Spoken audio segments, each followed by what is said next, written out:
Oi. Alguém me ouve? Boa tarde, Vitor? tudo bem? Oi, Vitor, tudo bem? Você que vai coordenar aqui, né? Exatamente, boa tarde. Eu vou passar o anfitrião para você, tá? É só eu militar aqui. Claro. Já está sendo gravado, né? Já está sendo gravado.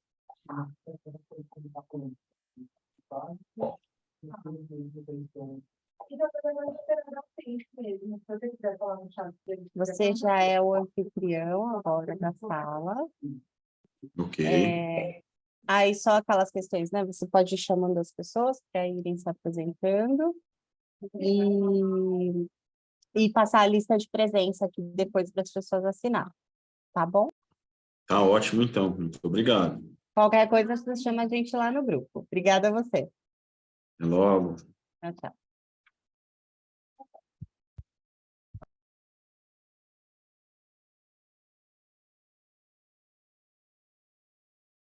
Boa tarde a vocês, já estão presentes aqui. Vamos aguardar mais alguns minutinhos para que o pessoal possa entrando. A gente dê início aí à nossa sessão de hoje, né? Nós teremos 5 trabalhos a serem apresentados e vamos aguardar aí o pessoal que vai fazer a apresentação e também os demais participantes, tá? Em alguns minutinhos a gente volta a conversar. Boa tarde, sejam muito bem-vindos.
Boa tarde novamente, Ângelo. Você é autor de um dos trabalhos, não é isso?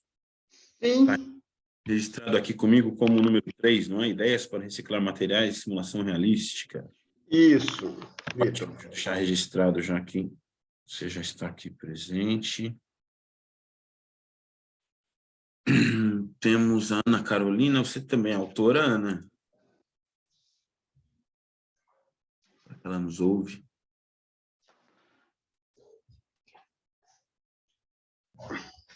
Ao menos aqui não está registrado o nome dela como autora.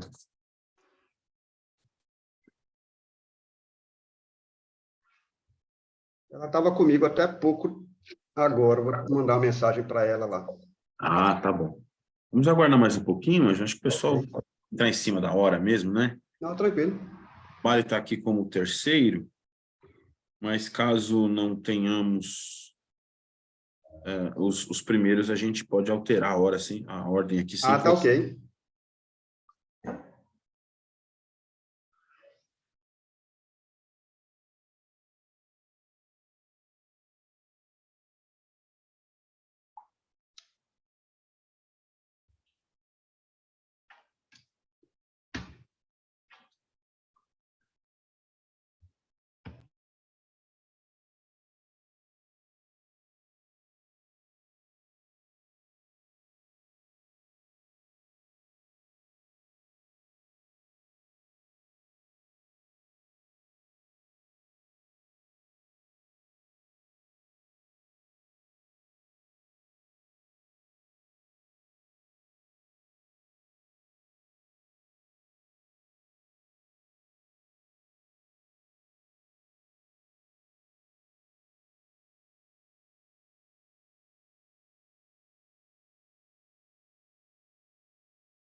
Boa tarde aí aos recém-chegados.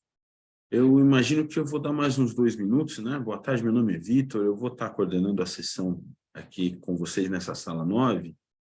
Vamos aguardar uns 2 minutinhos para ver se o pessoal entra, senão a gente já pode iniciar, né? Boa tarde, sejam muito bem-vindos. Daqui uns minutinhos a gente dá início aos nossos trabalhos na tarde de hoje, hein? Muito obrigado. Tá ok, Vitor. Obrigado, hein? Obrigada, Vitor. Vamos aguardar.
Muito bem, então, boa tarde novamente, sejam muito bem-vindos.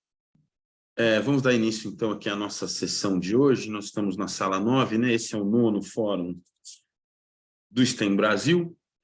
Eu sou o Vitor, eu trabalho aqui no Instituto Maior Tecnologia e tenho muito prazer em estar coordenando essa sessão para conhecer o trabalho de todos vocês. É muito interessante essa troca que a gente tem, né? De experiências, de relatos dos colegas, principalmente nessa nossa área de metodologias ativas, né? Então, é algo que nos interessa muito aqui também no Instituto Mauá, trabalhamos muito nesse sentido, e ouvir o relato dos colegas é sempre algo que nos enche de entusiasmo e força para continuar nessa caminhada que é sempre bastante turbulenta, né?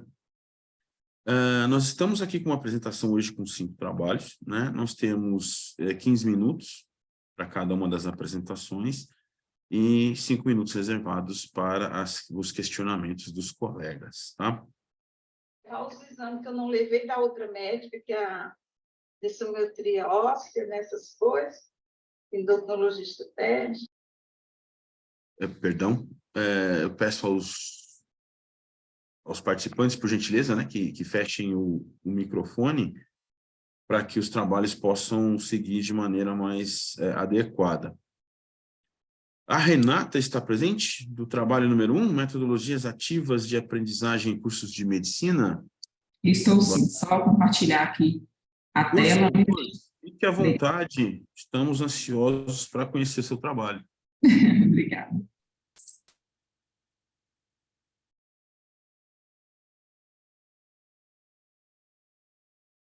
Acho que vocês têm toda a autonomia para fazer o compartilhamento de material, tudo aí, né?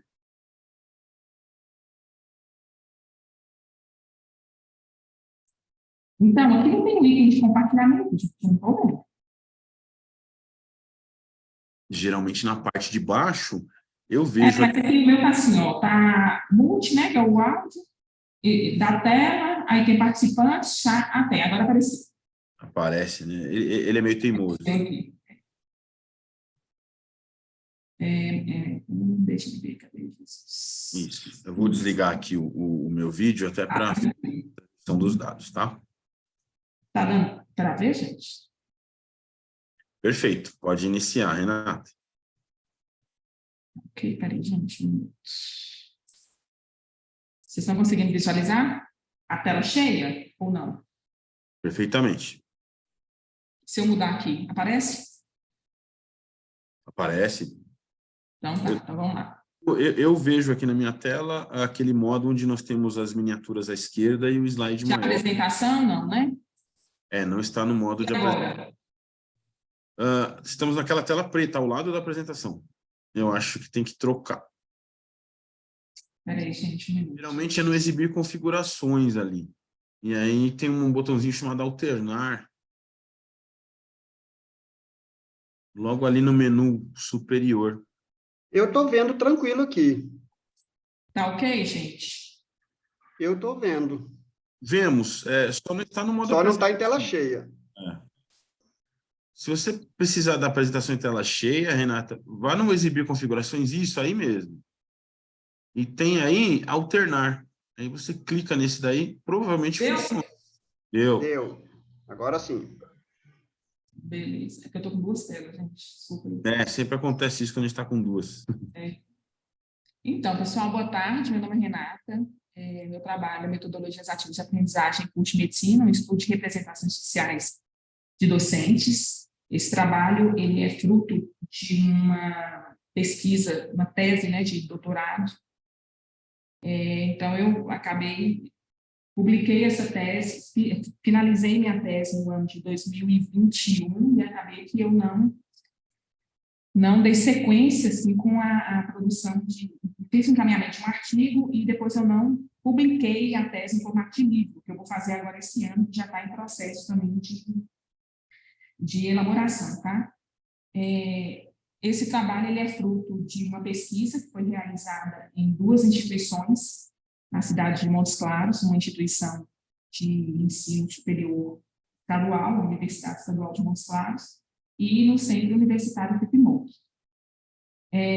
Por que dessa pesquisa? Né? Com os avanços ocorridos aí na sociedade nos últimos anos, em todas as áreas do saber, surgem exigências de um novo perfil de formação profissional.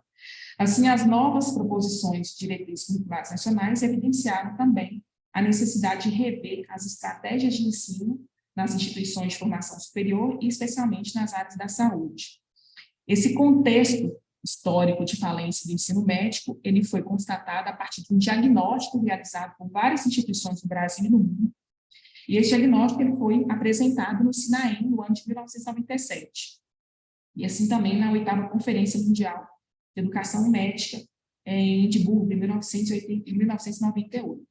Então, a partir desses resultados, foi verificada a necessidade de rever as práticas pedagógicas, de rever a matriz curricular de medicina e também dos demais cursos da área da saúde, que dava muito ênfase ao modelo de formação biologicista, né? Faltava bem a doença, um aspecto muito ligado assim, ao sujeito não sadio no combate ao compromisso social. Então, foi nesse contexto de falência mesmo do ensino médico que surgiu essa necessidade de rever e qual que era o profissional, né? Qual que era esse perfil de formação que estava sendo formado. E aí, nesse contexto e necessidade de rever, entra como proposta, né, não de salvação ou de resolução total no contexto de questionamento de formação do médico, num perfil bem tradicional de ensino, mas entra com uma proposta aí, um estudo das metodologias ativas de aprendizagem. Então, foi nesse cenário que essa proposta ela veio a ser desenvolvida, considerando que a Universidade Estadual de Montes Claros, nesse ano lá de 1997, ela teve um resultado muito ruim no ENAD, e esse resultado ele não foi só na universidade, mas também em outras instituições no país. Então, foi onde começou aí a pensar nessa possibilidade de alteração da matriz curricular com a utilização das metodologias ativas de aprendizagem no curso de medicina. Então, você mudava totalmente um formato de formação tradicional, né, com foco no professor, e para uma mudança de foco aí, um processo e o protagonismo focado no estudante.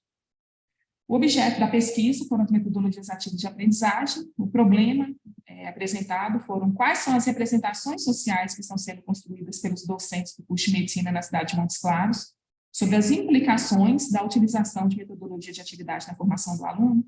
Então, surgiram algumas inquietações, tipo, quais são essas metodologias? Não, o que são essas metodologias? Quais são as implicações dessas metodologias no processo? Houve a melhoria no desempenho do aluno? Os conhecimentos produzidos pelas metodologias, elas têm contribuído efetivamente no processo de perfil, né, um novo perfil médico para atender não só uma mudança nas DCMs, mas também numa prática médica que atendesse um contexto social diverso. As motivações, eu apresentei novo aí com uma citação, ele traz que as metodologias ativas, elas têm permitido de forma concisa uma nova formação do estudante, possibilitando também o docente ressignificar a sua prática e refletir sobre o processo de ensino-aprendizagem. E os motivadores são os diversos autores que tratam, né, dessa temática e que abordam essa temática, que estudam essa temática e que nos acaba sendo, né, um motivador para que a gente possa dar um respaldo teórico, né, para a pesquisa. O objetivo foi compreender as representações sociais dos docentes do curso de medicina em Montes Claros, sobre as metodologias ativas e suas implicações na formação do aluno. Como referencial teórico, eu utilizei a teoria das representações sociais na abordagem estrutural de Abric. O objeto, as metodologias ativas, os participantes foram os professores com mais de 3 anos de experiência acadêmica no curso investigado, que estavam atuando aí no 1º ou 4º período, 6º ou 7º, 11º ou 12º. Por que a escolha desses períodos específicos?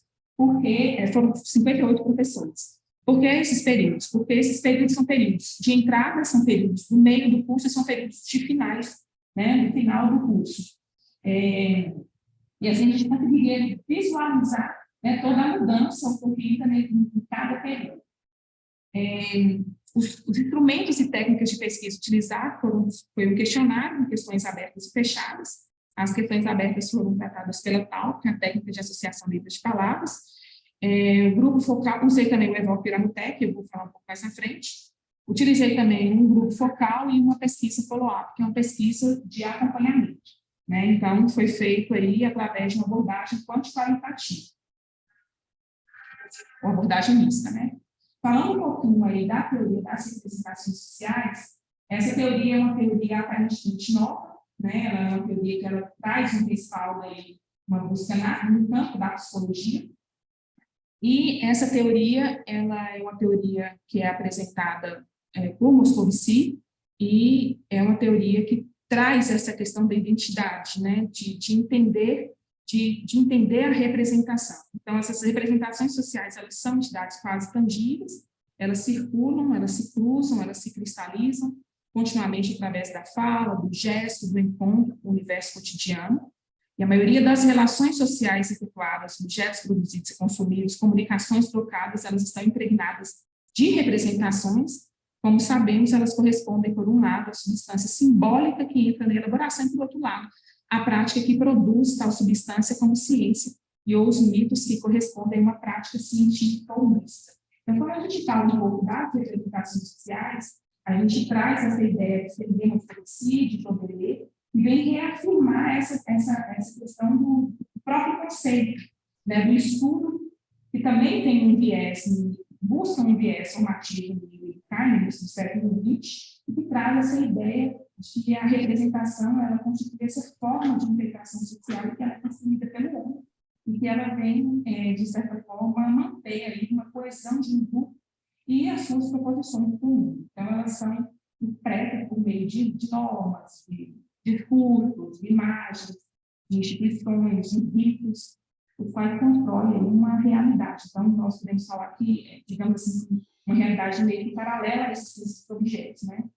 Então, a partir dessa visão, desse prisma social da teoria das representações sociais, Serguei Moscovici ele vem trazendo essa nova leitura conceitual das representações. Então, você tem lá o Durkheim, né, começa com essa questão de estudar as representações, que seria muito obsceno, que vem tentar fazer uma nova leitura, uma nova roupagem das representações sociais. Porque, como o Fabrício fala o seguinte, ele fala que representar um objeto é conceder um objeto um signo, é tornar aquele objeto familiar. Então, eu consigo tornar aquele objeto familiar, eu consigo dar representação social nesse objeto a partir do momento que eu faço 2 processos formativos dessa representação. Que um dos processos formativos é a ancoragem, né, que vai significar a questão de rotular, de classificar o objeto. Muitas vezes a gente pode falar que é aquele indício de valor que a gente dá às coisas, né? E porque quando a gente acaba ancorando o objeto, a gente acaba classificando o objeto, as ideias, as pessoas, e a gente aloca eles dentro de uma categoria.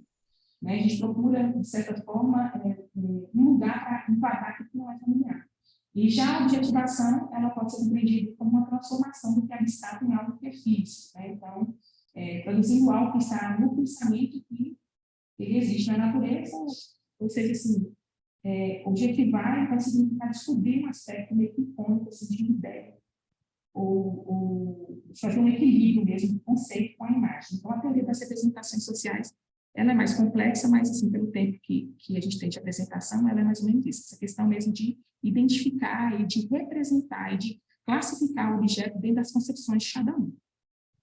Dentro da teoria das representações sociais, nós temos algumas abordagens, né, que são, do meio acadêmico, na verdade, ela desdobra em 3 abordagens. Eu não coloquei, mas a primeira abordagem é uma abordagem bem original, ela tem um viés antropológico, que é da corrente de Pedro de Soberê. A segunda é uma abordagem de Doce, que tem um foco bem na produção e na circulação de representações sociais, e a terceira é a abordagem que eu escolhi, que é a abordagem que ela vai surgir com o estudo de Jean-Claude Abric, né, que dá esse destaque à dimensão cognitiva e estrutural, conhecida também como teoria do núcleo central. Quando a gente fala da teoria do núcleo central, a gente entende que essa teoria, na verdade, a teoria ela fala o seguinte, que toda representação social está organizada em de um núcleo central e de um sistema periférico.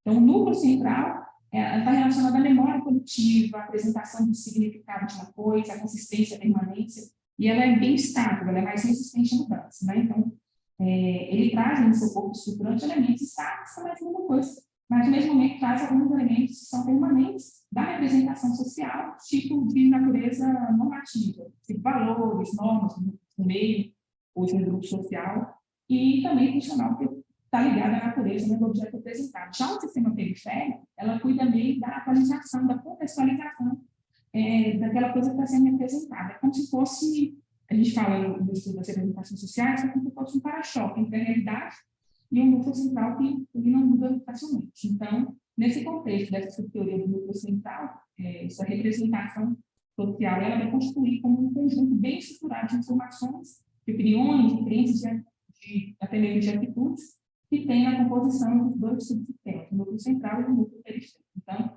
é bem uma forma de conhecimento socialmente elaborado e partilhado com um objeto prático. Então, a Brick, ele traz essa questão do núcleo central. Por que eu estou falando isso? Porque essa foi a teoria que eu utilizei para entender um pouco da representação social dos professores, o que eles entendem, né? Qual que é a visão que eles estão tendo sobre as metodologias ativas no processo de aprendizagem. Esse processo, ele vem acontecendo de forma efetiva, ele vem dando esse resultado esperado, né? Não é o que vai salvar literalmente a guarda, mas ele muda literalmente a perspectiva, o olhar de formação, né? Não só do aluno, mas também na perspectiva de ressignificação da prática docente.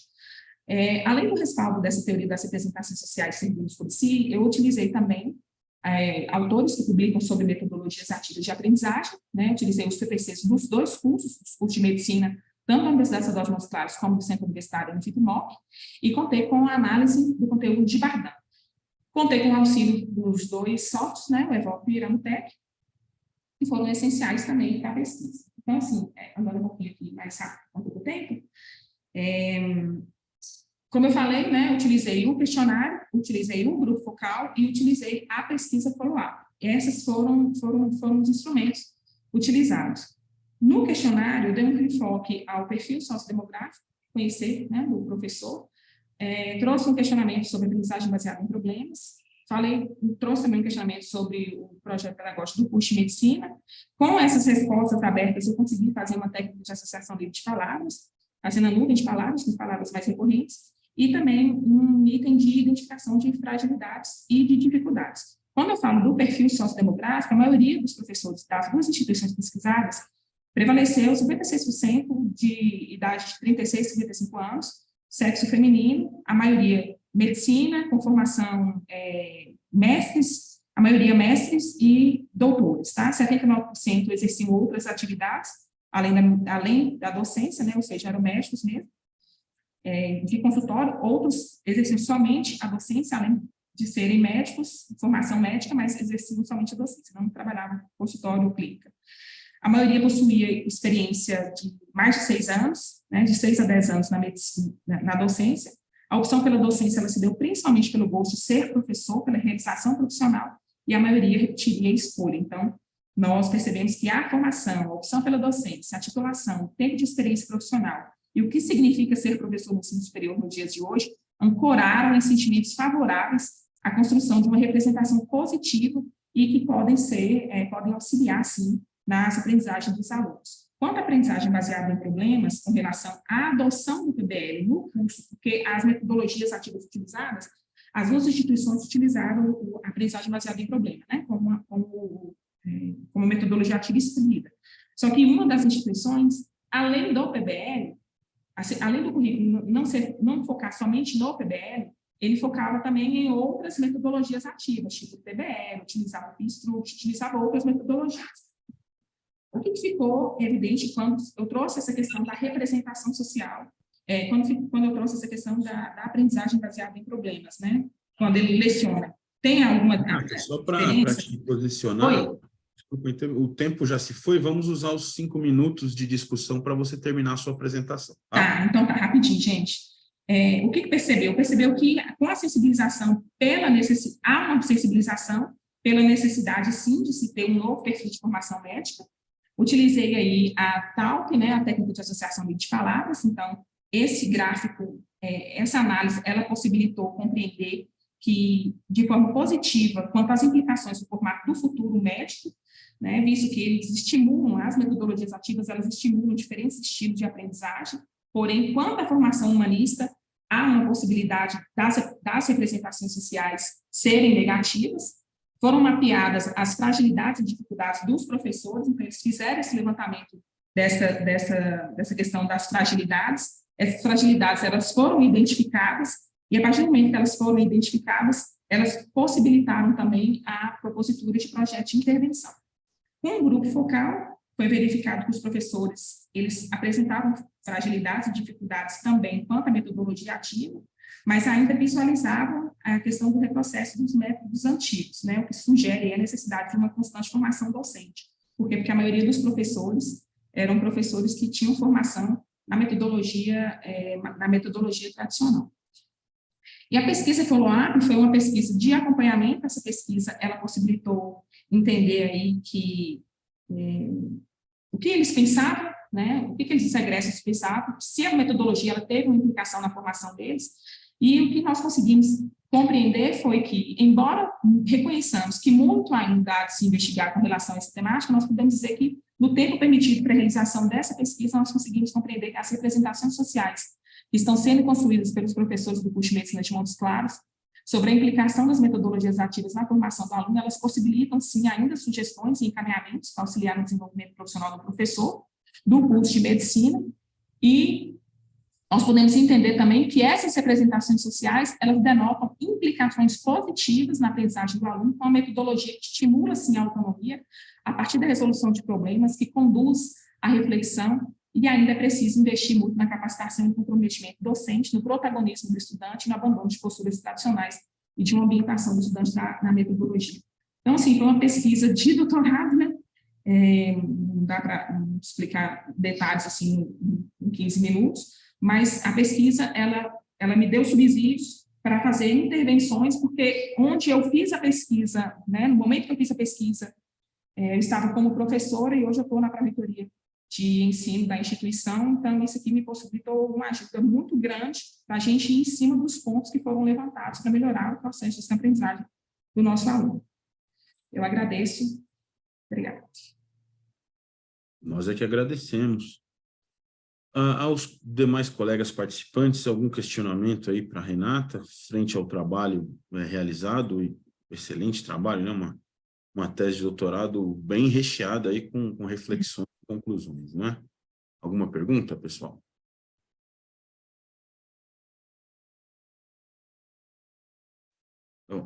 Eu tenho uma, Renata. Eu gostaria de saber, porque me salta aos olhos, né, a pesquisa feita com os professores. Isso é muito interessante, porque, lógico, a gente passa querendo o melhor dos nossos alunos e usar as metodologias mais interessantes e tal, né? Mas a receptividade do corpo docente, como é que foi? O pessoal gostou de participar da pesquisa, se mostrou aberto, a mudanças, né? Porque realmente sair do tradicional é uma coisa bastante complicada. Como é que foi o processo? Na verdade, assim, no curso de medicina da Unimontes, quando a mudança aconteceu, eu estava como estagiária do curso de pedagogia. Então, eu acompanhei toda a mudança do projeto pedagógico e da efetivação na prática, literalmente, né, da mudança. Teve muita resistência por parte dos alunos e dos professores, por conta da formação tradicional. Agora, na outra instituição, que hoje eu atuo, né, no Centro Universitário Antigo Mor, a resistência ela não foi grande, até porque, quando se começou o projeto de medicina aqui, ele já veio com um viés mais voltado para a utilização de metodologias ativas. Então, a mudança que teve agora, vou falar assim, de mudança de matriz, hoje a gente sai, esse método a gente finaliza a matriz antiga e a gente fica com a matriz da nacional, que é a matriz unificada, né? E você não tem mais aqueles conteúdos específicos separados, tipo um módulo de introdução da medicina, um módulo de concepção e informação do ser humano. Hoje você já tem um módulo de SOI, que abarca tudo, um módulo de RAM, de S, né? Então, assim, aqui não teve tanta resistência, não, mas dentro da Universidade Estadual de São Paulo foi uma resistência muito grande. Porém, depois que eu saí de lá, eu estava estagiária, né? Fiquei 5 anos na instituição, no curso de medicina, fiquei 18 anos na instituição. Com o tempo, eles foram visualizando que era necessário, sim, ressignificar a prática, visualizar, porque o perfil de formação do profissional daquela época não atendia mais as funções, né? Até porque a própria legislação, a própria DCI, ela já trazia essa obrigatoriedade de revisão dos projetos pedagógicos dos cursos, voltado para uma formação onde o protagonismo do aluno fosse o foco, né, do processo, e não o eurocentrismo, no caso, o foco aí do professor, do magistrocentrismo, né, do professor. Então, assim, mas foi um trabalho bem bacana, eu acho que facilitou muito também o fato de eu ter feito estágio na Unimontes muito tempo, eu já conheci o corpo docente, e aqui também para mim foi muito fácil, porque eu conheci os professores que estavam lá, alguns trabalhavam aqui também, sabe? Então, eu não tive tanta dificuldade em operacionalizar a pesquisa, não, mas a resistência teve sim, só que na Universidade Estadual de Montes aqui. Existe, né? Mas eu acho que é um processo, isso vai acabar, essa onda vai acabar contagiando todo mundo, né? Não há como fugir das novas diretrizes. Muito obrigado, Renata. Parabéns aí pelo... Vamos... Isso. O André está aí, o André Luiz Marques Gomes, né? Ele é o nosso próximo apresentador. André, boa tarde. Tudo bem, Vitor? Sou eu o André aqui. vai falar para a gente, né, sobre o empoderamento de competências, não é isso? Isso, meu grande amigo. Então, vamos ao trabalho. Vamos embora. É seu.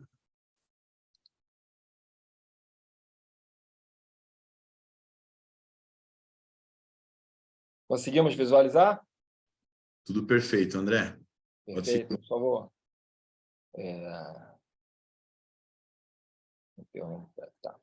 Aqui. Colegas, esse trabalho é um estudo de caso, realmente. O semestre passado,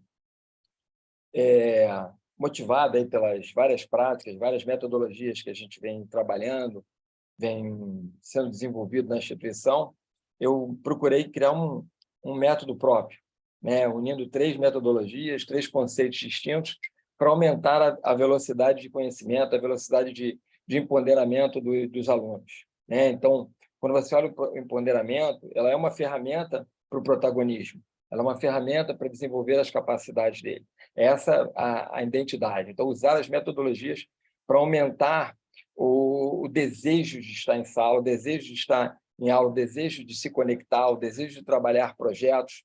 Entende? Eu acho que é esse mecanismo que a gente tem que estar pensando agora, nos engajamentos que os alunos precisam ter dentro das nossas disciplinas e dentro deles mesmos, né? As disciplinas ele até tem alguma coisinha, mas com eles mesmos é que a gente precisa fortalecer. E aí o estudo ele busca não só uma forma unilateral, né? Ele é uma forma bilateral. Então, o aluno aprende, mas o professor aprende muito, por causa das trocas, das múltiplas ações que o aluno tem, das capacidades que o aluno tem de apresentar resultados que não estavam no panorama, que não estavam naquela visão em que você tinha visualizado, tinha pensado, tinha dimensionado para que essa busca, né? Então, esse era o parâmetro, né? Que eu vivenciasse junto com eles e dali nós dois crescêssemos, né? Alunos e mentor. Essa era a principal visão sobre o empoderamento que a gente tinha. E aí observar também se essas práticas eram coerentes no dia a dia. O módulo é o Pessoas, Valores e Culturas, ele é um módulo de gestão, ele é um módulo que tem área de ADM, RH, recursos humanos, ciências contábeis. Então, esse é o módulo. Então, ele tem muitas peculiaridades, muitas ciências que estão juntos desse. Tem diferentes olhares, né? Como produzir, como entender o ser humano, como entender a perspectiva de resultado. E, então, esse era o grande desafio do módulo. E aí eu tenho um referencial que eu gosto muito na área profissional, né? Eu sou, além de acadêmico, eu sou de mercado também, trabalho numa empresa de consultoria de negócios, e Falcone, para a gente aqui de mercado, ele é um símbolo. E ele mostra que as diferentes tecnologias, diferentes ferramentas, elas aumentam a capacidade de intelectualidade. E as ferramentas tecnológicas, elas estimulam a juventude porque eles já são mais tecnológicos do que a gente que passou dos 50. E com isso, nessas características humanas, a gente vai trocando e vai se aperfeiçoando e vai se desenvolvendo e trazendo com isso um pensamento crítico de quem eu sou, de como eu consigo solucionar problemas, qual é o meu nível de entendimento sobre inovação, como é que eu sou capaz de orientar numa perspectiva de que eu vou servir, e servindo aumento a colaboração, servindo aumento a cooperação, e assim eu vou julgando as coisas, tomando decisões e aumentando a minha inteligência emocional. Essa é a principal reflexão. Por que tantas ferramentas e essas ferramentas em práticas? E aí, com isso, aumenta a capacidade cognitiva. Como metodologias, nós usamos aprendizado, conceitos e partes do aprendizado baseado em problemas, aprendizado baseado em projetos e o pensamento computacional. E aí, o pensamento computacional é um pensamento usado dentro da gestão de tecnológica, principalmente no ensino médio, mas que ele mostra bastante ferramentas para a gente usar no ensino superior, e trazendo para a visão e as necessidades de mercado, como utilizar as tecnologias a partir do que eu tenho e a partir dos problemas que as empresas que a gente buscou para solucionar, para dar um problema, para solucionar esse problema, eu tinha um melhor conceito, a melhor ferramenta para isso. Okay? Eu tinha 63 estudantes, 17 de contábeis para esse período, né? 17 de contábeis, 36 de ADM, e a faixa etária do meu público era de 24, mais ou menos 4 anos para baixo para cima. O seu desvio. O que eu usei da metodologia baseada em problemas? Levantamento do problema, aprender a levantar o problema, olhar para o problema e criar toda a árvore de dados sobre esse problema. Então, esse era o foco de usar o aprendizado baseado em problemas. Como eu levanto o problema e aí eu articulo esse problema, fazendo a árvore, como ele pode ser variável, né? Então, a gente usava muito uma ferramenta empresarial chamada diagrama de Chikawa, né? Eu entendia e depois eu diferenciava eles levava ele para esse pensamento, né? Por que isso? Para que isso? Como isso? Depois dessa metodologia, o projeto. Por que o conceito e usar as ferramentas das metodologias baseadas em projeto? Porque ali eu tinha o conceito estabelecido do problema, o diagnóstico do problema, né, a segunda fase. Terceira fase, quanto aquele problema impacta no resultado da empresa, impacta nas relações, no clima de ambiente, e, consequentemente, como, com as ferramentas que eu tenho na empresa, com as características que eu tenho da empresa, eu gero resultado. Eu melhoro o know-how que ele precisa dentro da empresa para que ela cada vez mais melhore os seus relacionamentos e, consequentemente, tenha uma produção mais rápida. E a última metodologia, o pensamento computacional, que é a argumentação da proposta. A essência deles é usar ferramentas da internet. Essa é a essência deles. Então, eles produziam vídeos a partir de conteúdos de como para o vídeo, usando seus próprios telefones e metodologias coerentes para usar o telefone, não faziam vídeos de qualquer maneira, procuravam a melhor luz, procuravam o melhor conteúdo, procuravam um conteúdo que estava específico para dar aquele resultado que ele precisava apresentar, usavam ferramentas de levantamento, como algumas ferramentas de automação, como Python, e eles vinham se desenvolvendo. Então, eu peguei a ideia computacional, a ideia de ter tecnologias, misturei aquilo que eles tinham e, dentro disso, aí a gente usou Canvas, usou por grupo, né? O Excel, e daí o Excel cresceram para a ferramenta do BI, então isso significa que o professor ganhou bastante informação, não foi só o aluno, porque a ferramenta, o nível de ferramenta que eu tinha, ele vai aumentando em função da informação que eles me deram. Então, foi muito interessante trabalhar com essas ferramentas, principalmente a computacional, em que eles têm uma vivência muito maior daquilo que a gente apresenta dentro das nossas práticas do dia a dia. E aí eu tinha 4 grandes momentos, 4 grandes competências que eu tinha que atingir. A cada 4 semanas, eu atingia um resultado. E a primeira delas, elaborar planejamento estratégico para a gestão de pessoas, né? Como eu crio gestão de pessoas, como eu olho para elas, como eu penso sobre elas, como eu posso agir para elas. Segundo tópico era operacionar processos de recrutamento. Então, se eu olho gestão de pessoas, eu olho cargos, eu olho empresa, eu tenho que fazer um recrutamento por competência, eu tenho que fazer um recrutamento inteligente. Eu não posso fazer um recrutamento para a função, para a tarefa. Okay? É isso que é o empoderamento dessa metodologia nossa. Depois eu faço a seleção e esse treinamento. Como é que eu seleciono? Como é que eu treino? Para que eles façam parte, né? E, principalmente, nessa seleção e treinamento, o candidato ele tem que querer estar na empresa, né? Então, muda-se o foco, ele tem um foco bastante atitudinal nessa informação. E o último, compreender a cultura.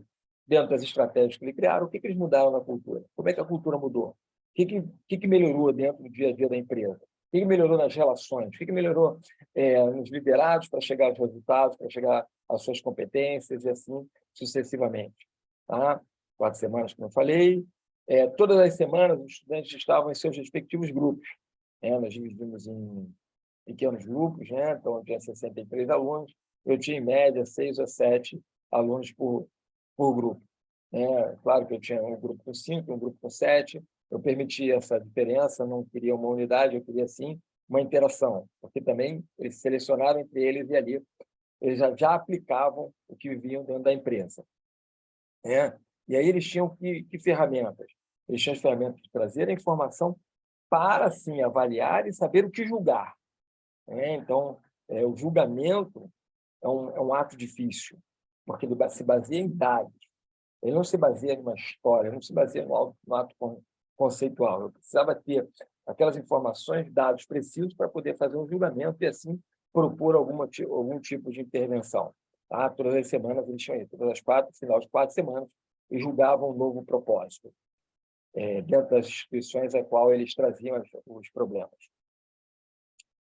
Sempre a aula era dividida um dia de projeto, ao qual era o mentor do projeto, e tinha 2 dias de professores que capacitavam eles no modelo presencial. Ao mesmo tempo, eles tinham estímulo do professor mentor, né, nesse caso sou eu, sobre olhar as suas unidades de aprendizado. Então, tem 2 dias que eles usavam as suas unidades de aprendizado, estudavam sobre elas, tiravam dúvidas por um chatzinho que a gente criou, por uma ferramentazinha criada pelo próprio aluno, dentro de uma lista de transmissão, que poderia acontecer num certo momento, por 2, 3, 4, 5 minutos, ao vivo, e a gente foi definindo isso, foi definindo como a gente ia trabalhar. E eu tinha 2 momentos na atividade, o momento síncrono e o momento assíncrono. O momento assíncrono, eu passava para eles vídeo, links, propostas,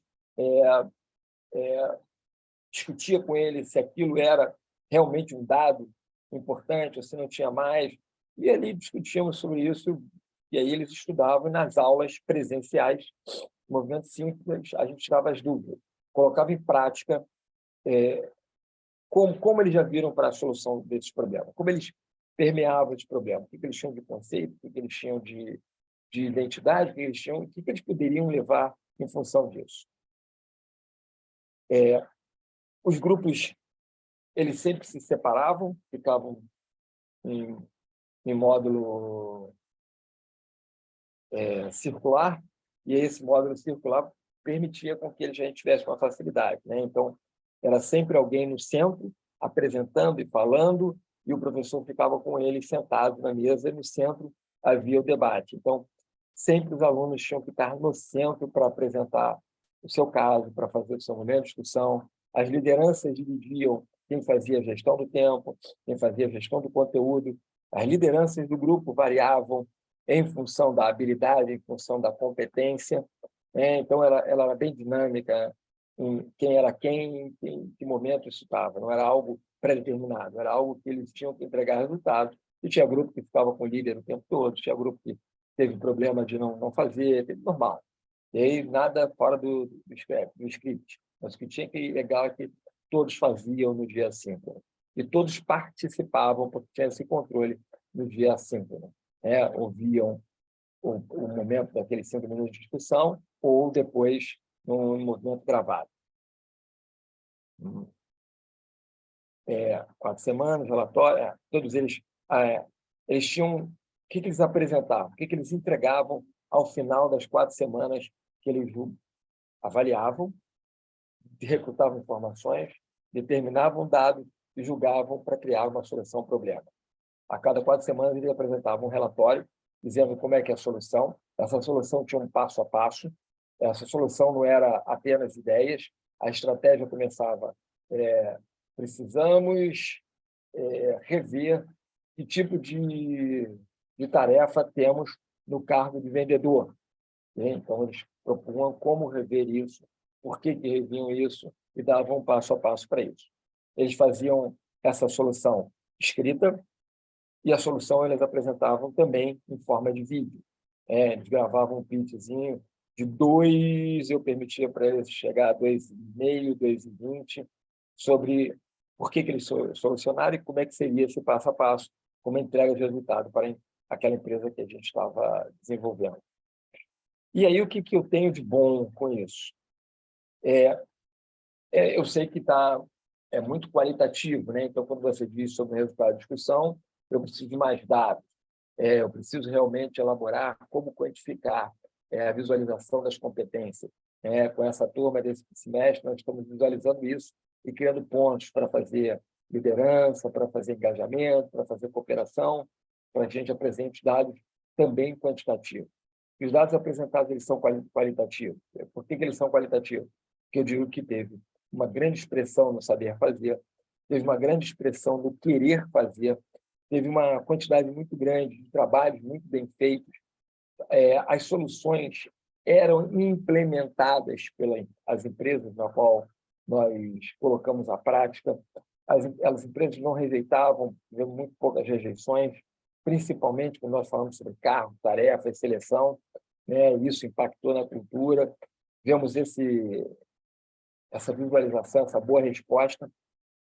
E aí, acreditando que eles fizeram e eles elaboraram, a capacidade cognitiva técnica deles hoje é muito maior, porque eles são capazes de usar as ferramentas conceituais de maneira prática, fazê-las, colocá-las em práticas, direcionar um passo a passo para isso. E isso já é um instrumento comportamental, é o querer. Outro dado importante para a gente é que eram 20 encontros e eu tinha poucos alunos faltarem. Eu não tinha 90% de falta. E eles mandavam: eu estou doente, eu não estou aqui. E quem faltava me pedia, às vezes, para para abrir o telefone de um colega numa conferência em vídeo. Eles se interessaram, entende? Porque eu tenho uma disciplina hoje dentro da instituição e eles fazem rodízio de pauta, né? Nós ainda não conseguimos um mecanismo de atratividade desse aluno, né? Gerar uma atração boa para ele. Eles faltam, e aí não está como essa disciplina que eles não faltam, eles buscam, perguntam, eles me dão muito feedback do que está acontecendo no WhatsApp, no encontro que a gente faz no modelo Teams, e aí essas respostas de como acho que isso é um cognitivo técnico e, ao mesmo tempo, um cognitivo comportamental. E os dois juntos elevam a capacidade motora de resolução do problema. E aí, o que eu vi? A mudança de comportamento, ela não foi só dos alunos, ela foi muito minha, porque eu não era perturbado, eu era desafiado quando eu tinha um momento híbrido, fora da minha sala de aula. Eles faziam perguntas realmente pontuais, né? Eles não faziam perguntas do tipo: que horas vai ser mesmo o encontro? São de quantos minutos o pitch? Não, eram perguntas, professor, sobre o fato tarefa. Quando a tarefa não está ligada a uma função, isso existe um erro de probabilidade de competência? Isso era a pergunta. Então, desafio. Eu falava: peraí, vou entender o que você está falando. Manda para mim aqui para eu poder estudar o que você está falando. Então, essa mudança comportamental foi muito boa para mim. Eu entendi novos problemas, entendi qual é o meu papel hoje dentro da educação. Eu não sou um instrumento, eu sou uma ferramenta facilitadora. Então, esse é um ponto bom, que eu trago de importância para a gente. E como o Arthur falou aí para a Renata, não tem como o professor hoje negar isso. Facilita a vida dele. Ele vai se sentir mais motivado com os alunos apresentando resultados.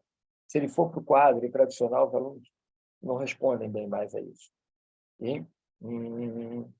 Eu diminui a capacidade disso. E aí, o que acontece aqui? Quando eu falo sobre um fator que eu pondero é a comunicação. Eles melhoraram muito os atos de comunicação. Só um minutinho, só para posicioná-lo, nós temos mais 1 minuto e meio. Tá bom, já professor. o período das questões, tá? Muito obrigado. E aí a comunicação, ela melhorou muito, então tinha pouca agressividade no linguajar deles. Eles aprenderam a esperar o outro companheiro falar. Eles aprenderam a filtrar o que podiam falar para os colegas. Eles aprenderam a filtrar o que eles podiam falar para que o professor entendesse qual era a questão que eles estavam buscando e, consequentemente, o professor também buscou filtrar isso, porque aumentou a minha capacidade de resgatar um ponto positivo apresentado para poder, dali, construir o que eles estavam querendo saber. O trabalho nunca era diminuído, sempre enaltecido, sempre engrandecido, sempre colocado para eles como positivo, como conseguimos fazer isso, vamos comemorar, vamos... E ali, a partir dali, da confiança, eles vinham melhorando suas falas e propriamente seus trabalhos. E aí a minha consideração final é o primeiro que eu já falei: eu preciso melhorar a parte quantitativa para mostrar o que são os grandes dessas habilidades práticas, né? Nessas habilidades práticas, ele também tem que formar quantitativamente quantas delas foram cognitivas, que está dentro do repertório dele, e assim no repertório dele ele vai fazer algo diferente, ele vai fazer algo para a próxima disciplina que será marcante, e consequente dele ele será marcante dentro da empresa dele. E aí, uma outra consideração muito boa aqui, a gente é difícil trabalhar com uma metodologia. Quando eu misturo metodologias, facilita o conceitual, facilita as abordagens, e eu adorei trabalhar com a computacional, elevando assim a relação tecnológica, que é muito grande dele. A velocidade com que eles montaram os vídeos a partir dos seus mobiles foi sensacional, e eles tinham dificuldade, eles filmavam, né, dentro de sala de aula, para depois pensar naquilo, para elevar a postura, para se autoavaliarem e eles mesmos avaliarem os outros grupos. Eu fiquei encantado e queria compartilhar com vocês que dá certo, né? Dá certo trabalhar com os alunos dentro dessas metodologias. E do mais, muito obrigado pela oportunidade, obrigado, faculdade, por ter me colocado nesse evento STEM e aprendido muito mais e querendo passar um pouco mais. Obrigado. Nós é que agradecemos, André. Me pareceu uma jornada bastante orgânica, né? O pessoal se mobilizou e acho que comprou a sua ideia e acho que grande mérito mesmo da sua ideia foi pegar trechos de metodologias, né, que de repente você não vai usar tudo, mas o que é importante para essa disciplina e montar um método próprio, eu acho que isso é um empoderamento do docente mesmo. Uhum.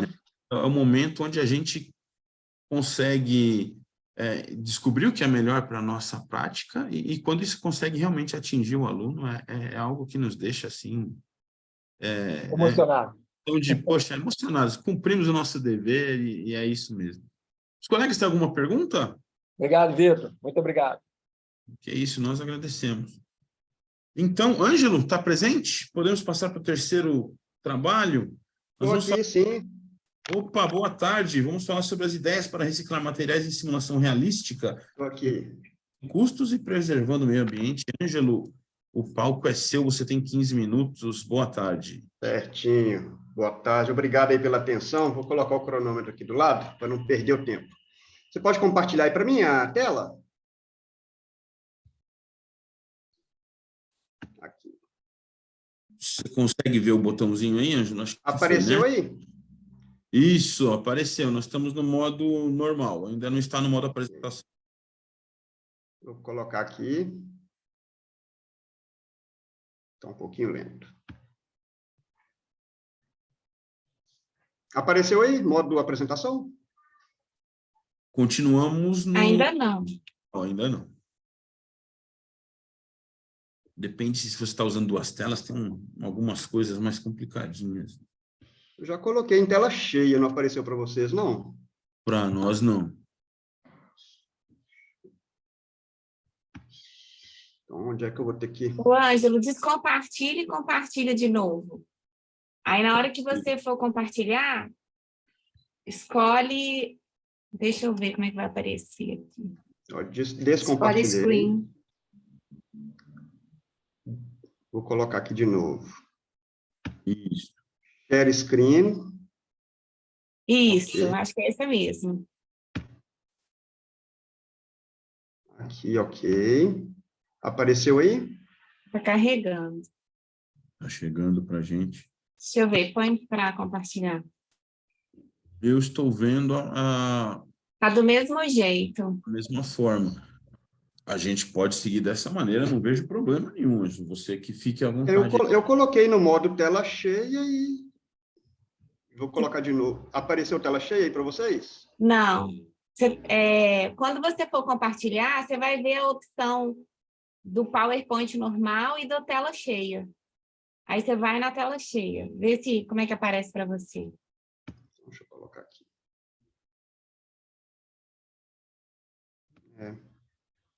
Só vai desse jeito aí mesmo, então. Senão a gente vai atrasar. Pode ser? Sem problemas, por favor. Bom, pessoal, então boa tarde. Eu vou ser bem rápido e objetivo, para não ficar chovendo muito no molhado, né? Bom, a minha experiência com simulação realística já tem praticamente 10 anos, então a gente já está testando várias técnicas diferentes aí, e aí a minha ideia é agora a gente tentar minimizar o impacto, né, que a simulação realística tem no meio ambiente, e de quebra, né, reduzir custos para isso. Vamos lá. Bom, na simulação realística, pessoal, todo mundo sabe, né? Essa frase é clássica da simulação, né? Errar é humano, construindo um sistema de saúde seguro. Então, esse trabalho aí, um trabalho conjunto entre essas três entidades americanas, desse projeto surgiu a ideia de prevenir erros relacionados à assistência à saúde, utilizando a simulação, ou seja, ao invés de errarmos no paciente, a gente errar na simulação realística. Então, o local para errar e corrigir os erros é lá no cenário de simulação. Portanto, é uma ferramenta fantástica de formação e treinamento, principalmente, né, na área da saúde, isso vem da aviação, né? A simulação como andragogia, diferente da pedagogia, é o ensino de adultos. O ensino de adulto é um pouquinho diferente do ensino da criança. O adulto precisa saber para que ele tem que aprender determinada técnica. Então, é um local onde a gente vai testar conhecimento, habilidade, atitude. Eu posso colocar cenários relacionados à atitude profissional, ética, crítica. Só que tomando o devido cuidado, que simulação realística, muita gente está confundindo, né? Está substituindo a prática médica, o contato direto com os pacientes, por simulação realística. Então, eu chamo muita atenção para isso aqui. Simulação realística é uma ferramenta fantástica, mas que não substitui de maneira alguma o contato com o paciente. E a cena, a gente fala, né, que na simulação realística, isso é uma fala do Scalabrini, a cena é o corpo, e o debriefing, que é a discussão da cena, seria a alma da simulação. E a gente sabe que a simulação, eu posso utilizar a simulação, pessoal, para fazer treinamento simples, básico, né? Apenas uma habilidade técnica, uma punção venosa num braço mecânico, por exemplo. Mas eu posso construir cenários extremamente complexos, que envolvem uma via aérea avançada, ventilação mecânica, drogas vasoativas. Então, é uma infinidade de possibilidades. Seria, né, inútil, né, ficar dizendo aqui quais são os benefícios na graduação médica, né, é indiscutível isso. A questão é que tudo isso tem um custo. Simulação realística não é barato, todo mundo sabe disso. Fora o impacto ambiental que os insumos geram. Em relação ao custo, então, um manequim igual esse aí ultrapassa a casa dos 200, 300 mil reais. Tem o contrato de manutenção com esses manequins, tem os insumos que a gente vai utilizar, tem monitor cardíaco, medicamentos, tubos, máscaras. Então, tudo isso pesa muito no orçamento da escola. E os produtos que são descartáveis, eles geram um impacto ambiental, querendo ou não. O nosso objetivo, né, o meu objetivo foi demonstrar como métodos bastante simples e de baixo custo podem reduzir gastos com insumos, né, na simulação realística, minimizando o impacto ambiental e sem perder a qualidade. Para isso, eu utilizei um exemplo bem simples, né, um cenário em que um grupo de alunos, um grupo de 5 estudantes, vai realizar uma sequência rápida de intubação. Então, é uma intubação traqueal, em que os alunos vão ter que fazer toda aquela sequência rápida. Onde eu coloco 2 alunos, ficam lá na via aérea, um que vai intubar e o outro que vai ser o assistente. 2 alunos ficam responsáveis pelas medicações e um aluno fica responsável pela monitorização cardíaca deste paciente. Os materiais, né? Eu utilizo neste cenário um manequim de alta fidelidade, da Lerdal, já com dispositivo de acesso venoso. Todos os materiais para via aérea avançada, eu coloco lá um tubo traqueal, uma máscara laríngea, laringoscópio, o carrinho de parada completo. Os insumos para infusão endovenosa de medicamentos, seringas, equipos, né, frascos de soro, agulhas. E os medicamentos simulados. Qual que vai ser a nossa diferença? É que a gente vai utilizar materiais recicláveis, a gente vai reciclar o nosso material. Eu vou utilizar aqui na figura à direita aí, uma seladora de plástico, um selador de frasco de vidro, que é um crimper, né, que a gente chama de crimper, sacos plásticos descartáveis, frascos de vidro, que a gente compra aí, né, em kits, e rótulos que a gente imprime em impressora comum. Está aqui como que ficam esses materiais após a rotulagem e a lacração. Então, ao invés de usar soro fisiológico de verdade, eu utilizo um frasco de nutrição enteral. Esse frasco de nutrição enteral, eu faço um rótulo que eu quiser, de água, de soro fisiológico, de soro glicosado, e ele pode ser reutilizado várias vezes. A máscara laríngea acondicionada aí, né, esterilizada por aquela seladora, um tubo traqueal, e os medicamentos aqui embaixo, né? Um rocurônio, um fentanil, um midazolam e uma succinilcolina. E aí eu posso criar o que eu quiser com esses com a imaginação. Uma vez que o material está preparado, é hora de rodar o cenário. Então, o grupo de alunos eles vão atender um paciente. Então, o cenário é o seguinte, ó, vocês, alunos, vão atender um paciente que deu entrada na UPA de Ipatinga com edema agudo de pulmão. Já está entrando em falência respiratória. Por favor, intubem esse paciente. Portanto, esses alunos vão ter que fazer todo o NEUMOV, monitorização, acesso venoso, eles vão ter que aspirar a medicação escolhida, por isso que eu dou várias opções para eles, né? Fentanil, midazolam, succinilcolina, por exemplo. Eles têm que separar o material da via aérea, o tubo, a máscara laríngea, laringoscópio, equipamentos de proteção individual, isso aí como todo o cenário. E aí, os alunos realizam a intubação corretamente. Até aqui, não teve nada de diferente com os cenários que todo mundo realiza aí nas suas práticas clínicas. Qual que foi a grande diferença aqui neste nosso caso?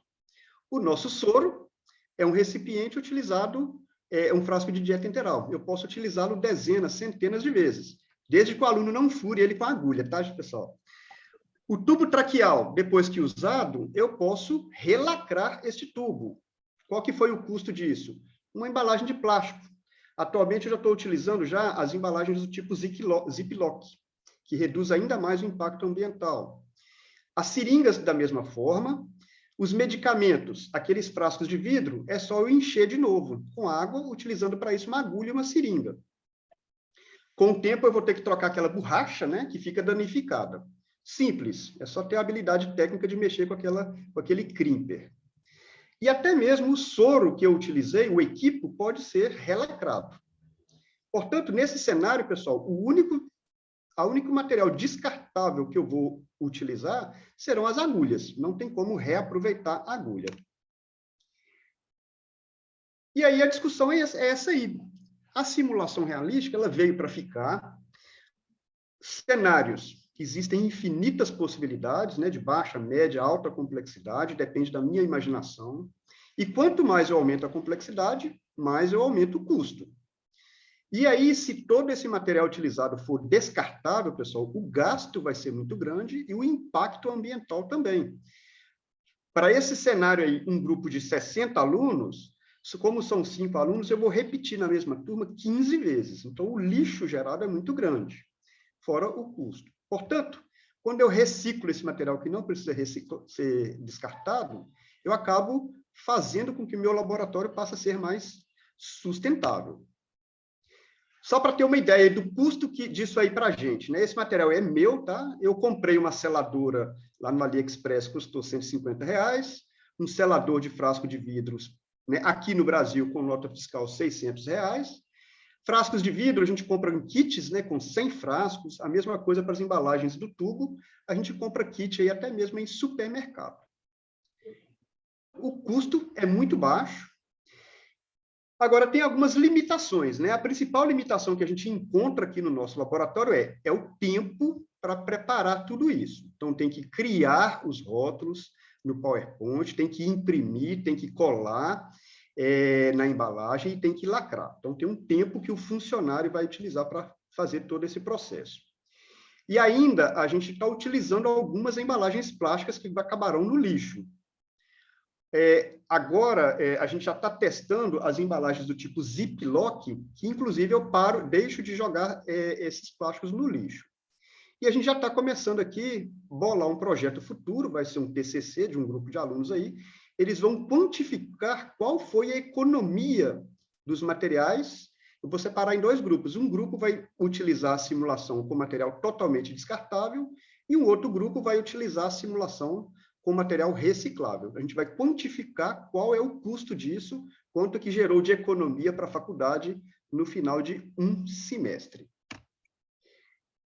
Eu acho que era isso que eu tinha para passar para vocês, né? Simulação realística. Hoje é impossível aprender medicina sem ela, envolve custo e envolve impacto ambiental. Como que eu posso minimizar isso? Utilizando o máximo possível de materiais recicláveis, bastando para isso materiais bastante simples, de baixo custo, e um pouco de imaginação. E aí o meio ambiente agradece, né? Quem quiser, tiver disponibilidade, quem quiser material, rótulos de soro, e tiver a fim de compartilhar, eu posso eu posso compartilhar todo esse material com vocês. Acho que era mais ou menos isso aí que eu tinha para apresentar para vocês. Desculpe aí, ok. Ótimo, muito obrigado, Ângelo. Assunto muito interessante, confesso que nunca havia pensado em que os materiais de simulação eram descartáveis. Para mim, todos eram reaproveitáveis. E é justamente o contrário, né? Para a Então, simulação ser 100% realística, o material teria que ser 100% igual é na vida real, né? Usar tudo descartável. Mas aqui a gente está dando um jeito de reutilizar, mas deixando o material da forma mais esterilizada possível. Então, só um perfeito. exemplo para vocês, por exemplo, o Ziploc é esse aqui, né? Um tubo traqueal número 7, está reembalado, está reesterilizado, para o aluno utilizar com a técnica correta. Né? E é dessa forma que ele vai encontrar, né? Na vida É prática. dessa forma que ele vai encontrar. Então, a sugestão aí para economizar sem perder qualidade. Preciso, né? Nós sabemos que o curso de medicina acho que é um dos mais custosos no país, né? Seja em qualquer lugar desse nosso Brasil enorme aí. Bom, eu sou da área de engenharia, então eu só posso imaginar como é que é a complicação de trabalhar com um sistema tão complexo como o corpo humano, né? A gente, na engenharia, a gente consegue fazer várias hipóteses simplificadoras, finge que A é ali, gente, ô, que não é Vitor, ali. a gente Pois fez não. uma conta por alto aqui, só nesses cenários, uma economia anual para a faculdade na ordem de R$ 20.000. Né? É um É valor uma, considerável, bastante.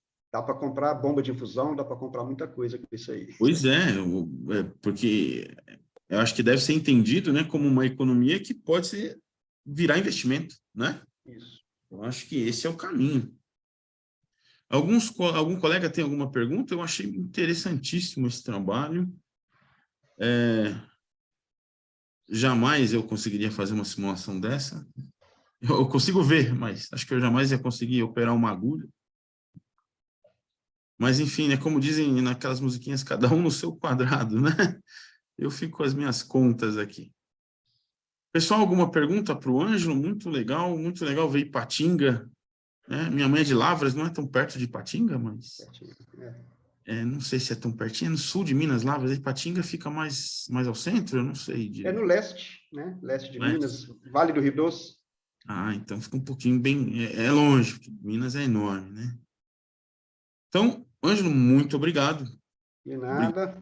Sempre bom ver essa diversidade de ações docentes aí em todas as nossas instituições vinculadas ao STEM. Muito legal. Vamos então chamar o Rômulo. Rômulo está por aí? Sim, estou aqui. Bem-vindo, boa tarde. O Rômulo vai falar para a Boa gente tarde. sobre metodologia ativa na disciplina de extensão integrada nas exatas, não é isso? Isso. Rômulo, à vontade, por favor. O palco é seu, você tem 15 minutos. Muito obrigado. Obrigado, boa tarde. Boa tarde a todos, boa tarde aos membros aí que comporão a banca, boa tarde aos que estiverem aí participando, assistindo ao evento, um evento tão importante quanto ao nosso stand, nosso fórum. Bom, eu venho dividir um pouquinho de uma experiência que eu tive no semestre passado aqui na Uniredentor de Itaperuna, Rio de Janeiro, no uso de metodologias ativas na disciplina de extensão integrada em exatas, nos cursos de engenharia civil, mecânica, elétrica e arquitetura. Já ia te ligar. E arquitetura e urbanismo. A ideia foi utilizar uma metodologia que a gente fugisse do modelo tradicional de ensino, que tentasse acompanhar o avanço tecnológico, econômico e social dos nossos alunos e que se voltasse também à utilização de metodologias ativas e a mudança no papel do aluno, de aquele papel de ouvinte, para um papel de um aluno participativo, envolvido com as necessidades da disciplina. A proposta foi que eles fizessem a produção de um vídeo de arquitetura ou engenharia e se apresentasse viável para uma aplicação prática de metodologia ativa de ensino. Como?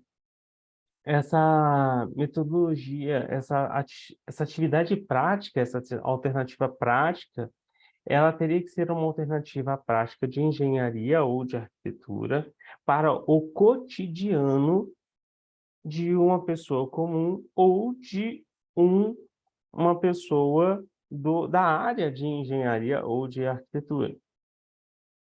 Por isso, nós utilizamos a alternativa do PBL, né, da técnica do PBL de metodologia ativa, né, onde a gente coloca o nosso aluno no centro do processo, enfatizando a resolução dos problemas como uma forma eficaz de aprendizado. O nosso objetivo era engajar os alunos e desafiá-los a criar vídeos que sejam pequenos, curtos, que chamassem a atenção de um público, como eu brincava com eles. Olha, vocês têm 5 minutos de um vídeo para conquistar o seu público. Em 5 minutos, a pessoa ela decide se ela vai continuar assistindo o seu vídeo ou se ela vai passar para o próximo. Então, não adianta você ficar fazendo vídeos aí, querendo colocar grandes conteúdos ou grandes propostas, né? Ah, o meu vídeo tinha todo o conteúdo do material que eu propus. E daí? Né? Você não conquistou o público no início do vídeo. Isso é uma estratégia de marketing. Então, aliado a toda essa problemática de conteúdo, de metodologias e de técnicas, nós tínhamos todas as técnicas que nós temos de mídias sociais, que são o engajamento, a conquista do público e a manutenção do nosso público-alvo. Então, eles tinham que se ater a essas técnicas, tanto de conteúdo execuível, conteúdo aplicável, conteúdo de qualidade, mas também conquista do público-alvo. Manter o público-alvo ali presente e que ele se mantivesse assistindo os vídeos que eles produziram. Daí eu me baseei nesses 7 pilares do PBL, né? Que ele pega desde a avaliação do processo, a formulação de uma hipótese, geração de questionamento de aprendizagem, identificação dos recursos, a passar pela autoaprendizagem do aluno, para o aluno ele não só conhecer o que ele está fazendo, mas conhecer todo o processo do que ele está fazendo. Não adianta ele conhecer apenas as ferramentas do que ele está propondo, mas sim ele conhecer o processo todo que ele está propondo. E a aplicação desses conceitos adquiridos, a identificação de um problema significativo, e aí, né, seria o fechamento dessa engrenagem, que ela rodasse aí indefinidamente, mas aí a gente tem o fechamento para uma disciplina, né? A gente não continua, isso seria continuado na disciplina seguinte, de extensão integrada 8, e aí uma puxaria a outra.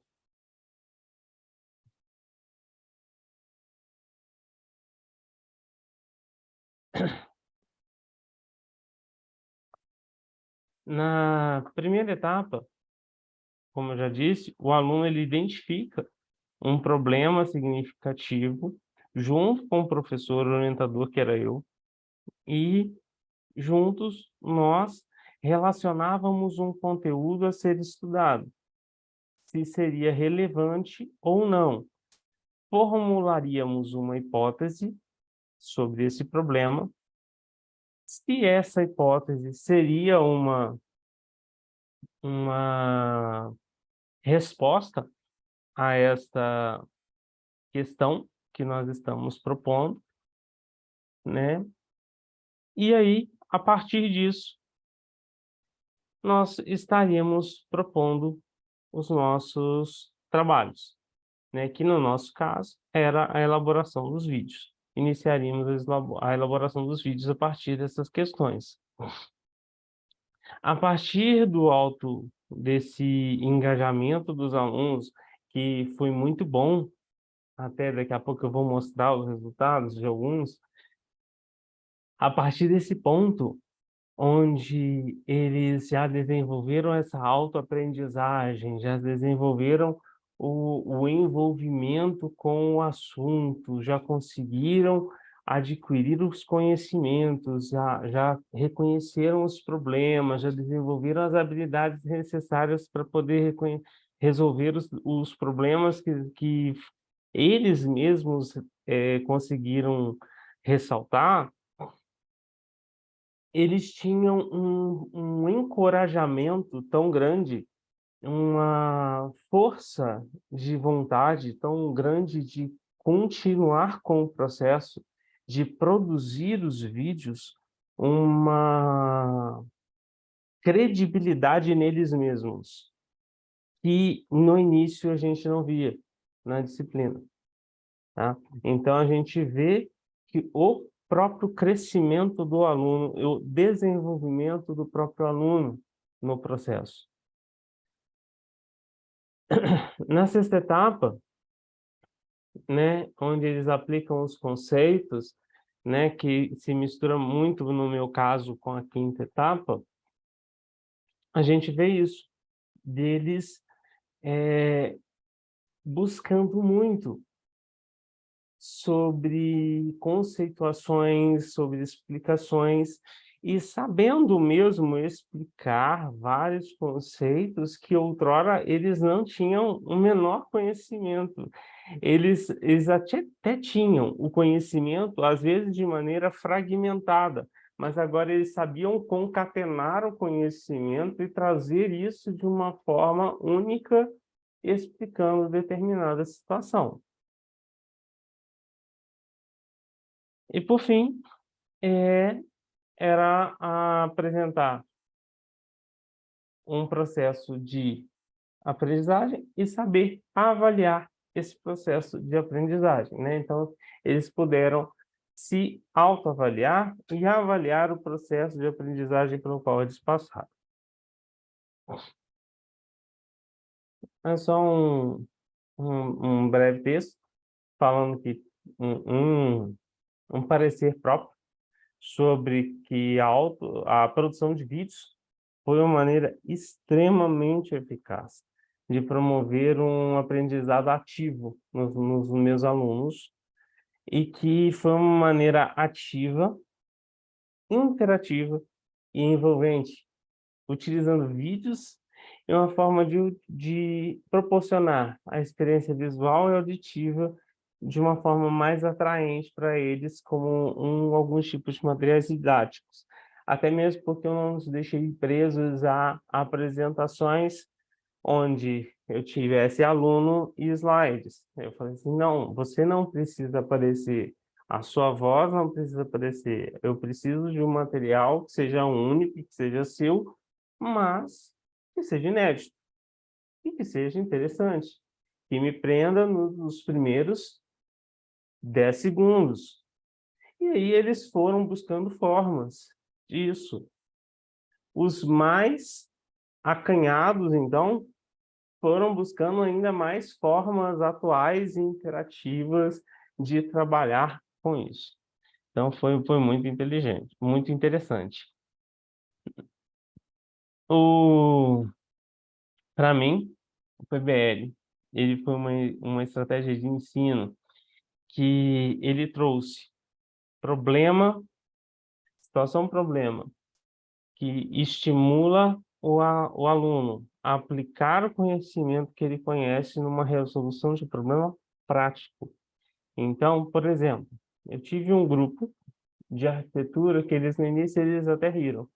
O que que eu vou fazer? Eu falo assim, gente, vocês têm tanto que a falar, falem sobre ergonomia. Mas como que eu vou falar sobre ergonomia? Falem sobre ergonomia. Ah, eu vou falar de quê? De cadeira? Pois é, de cadeira.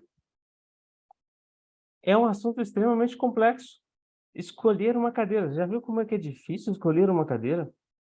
Ensine as pessoas comuns a escolher uma cadeira.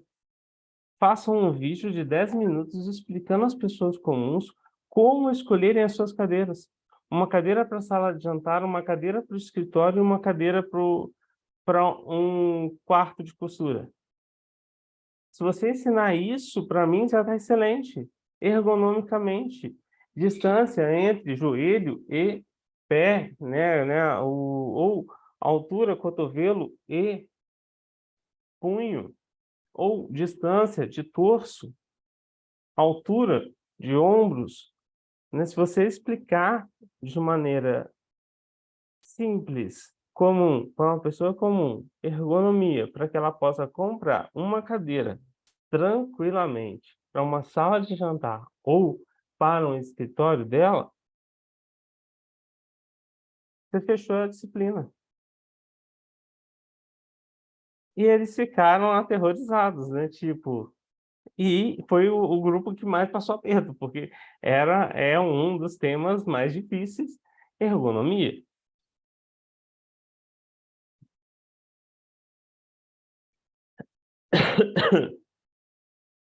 Os nossos alunos eles foram divididos em grupos, seguindo critérios de afinidade, complementaridade e habilidades. Não nos atemos a manter os cursos e nós mesclamos os cursos ao máximo, né? Então, a Arthur esteve junto com a mecânica, com a elétrica e com a engenharia para buscar um vídeo comum, e a civil junto com a elétrica, a arquitetura, todos em conjunto para desenvolver um projeto em comum, um vídeo que atingisse o público comum numa primeira etapa. Numa segunda etapa, poderia ser voltado ao público interno. A primeira etapa era N1, era o público em geral. Segunda etapa, público interno. E cada vídeo poderia ter no máximo 10 minutos e aplicasse, né, 10 minutos de atividade prática cotidiana relacionada à sua área de formação. Né, no caso, misturando as suas áreas de formação. E a orientação foi grupo a grupo. As escolhas aconteceram de acordo com as orientações. Nós tentávamos semanalmente para definir todos os passos de cada um dos grupos. Caso houvesse necessidade de um apadrinhamento de um professor de um determinado curso, nós providenciávamos junto à coordenação e o professor daquele curso, né, esse apadrinhamento, né, mas foram poucos os casos ainda que nós tivemos, então foi muito bacana. Além do vídeo produzido... Nós já terminamos o tempo regulamentar, você tem aqueles 5 minutos para perguntas para terminar a sua apresentação.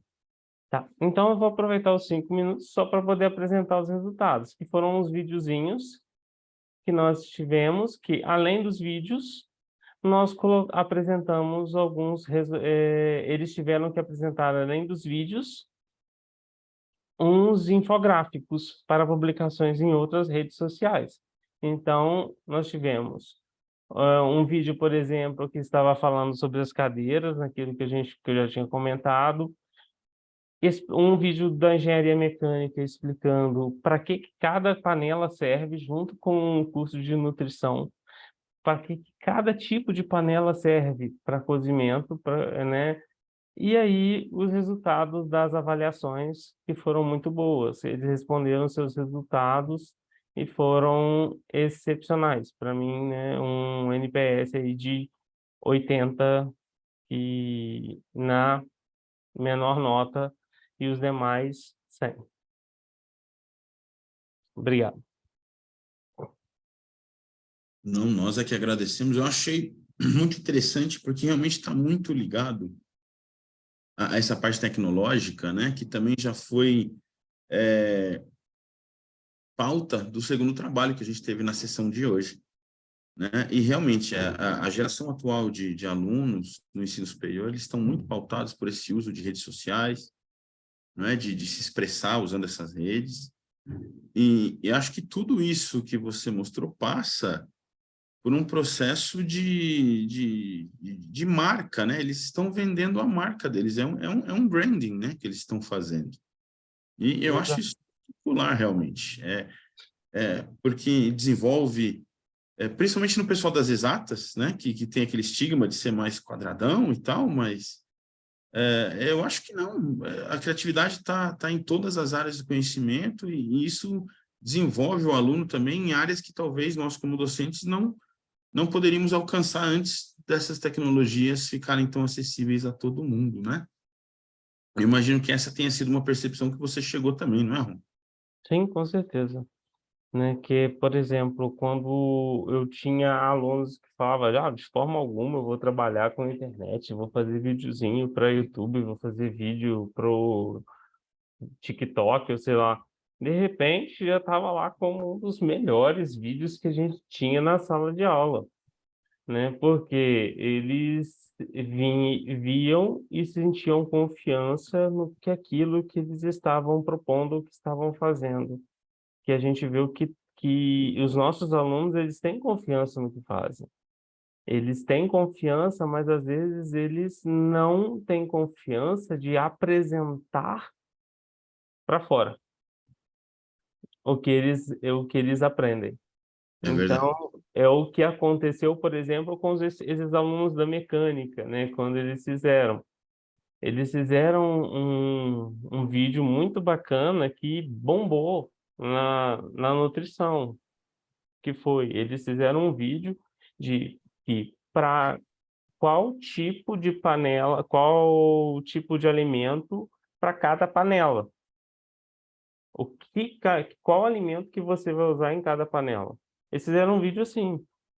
Então, tipo, os meninos da nutrição ficaram assim, como assim que vocês fazem um vídeo desse sem mandar pra gente? E bombou para eles, né? Bombou na nutrição. Então, assim, e é uma coisa que eles tinham esse conhecimento lá, guardado, e o nosso vizinho ali não sabia. É impressionante mesmo. Dentro da própria instituição, a gente tem Exato. essas barreiras têm que realmente ser quebradas aí com a nossa atuação. Excelente trabalho, Romulo. Achei muito interessante. Muito obrigado por compartilhar ele com a gente, hein?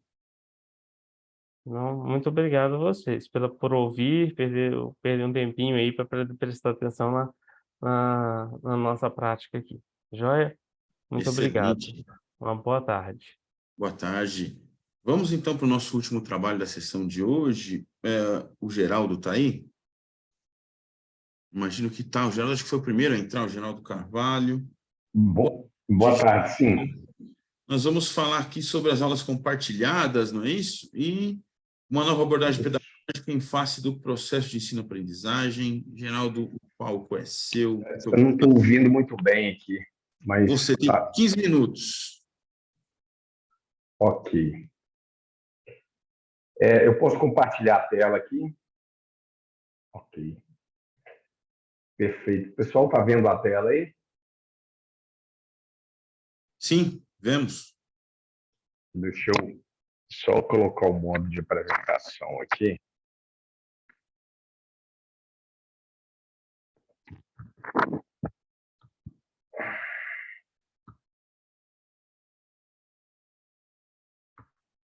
Só um minuto, por favor.